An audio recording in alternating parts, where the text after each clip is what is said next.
Bad Bunny fever has reached Coachella, and there's no going back.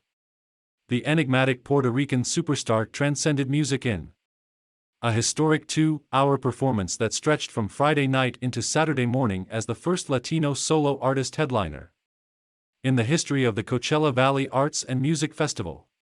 By the concert's end at 1:30 a.m. local time Saturday, Bad Bunny had brought out 4 special guests: Post Malone, Jaco plus Nengo Flo and Joel Randy for Safara. He played music from 3 albums and overcame technical difficulties when Malone's mic unexpectedly cut out. In classic Bad Bunny fashion, the Grammy-winning artist, born Benito Antonio Martinez Ocasio, led the audience through a gamut of emotions, dances, ballads about heartbreak and tales of bouncing back from lost love. All the while, he made the show personal, with set designs, multiple outfits and song choices centered around the streets of Puerto Rico. The concert was an allusion to his journey from an austere Puerto Rican neighborhood to the highest echelons of California celebrity. He kicked off his set acknowledging the history of his performance with a narrated intro and video montage that paid homage to previous festival headliners. In a later montage, he acknowledged Puerto Rican reggaeton stars that came before him.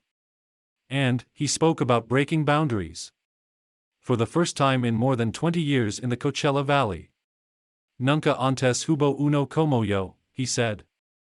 In English, the quote translates to never before has there been someone like me. Un Benito. He opened with 2022 smash hit Titi Me Pregunto, and shortly after addressed the audience in English. How you doing tonight, Coachella? What do you prefer? Me talking in English or hablando español?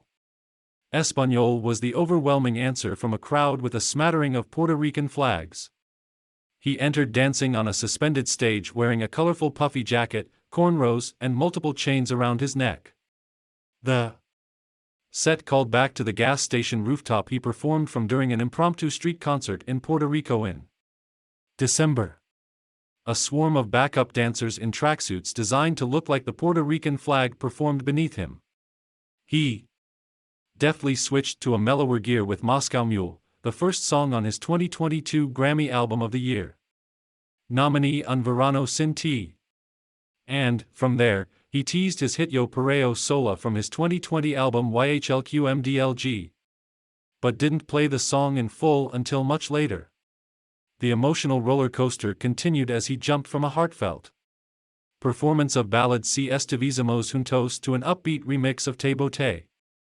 Like so many of his songs, the transition epitomized one of Bad Bunny's signature themes: going through rough romantic breakups and bouncing back stronger.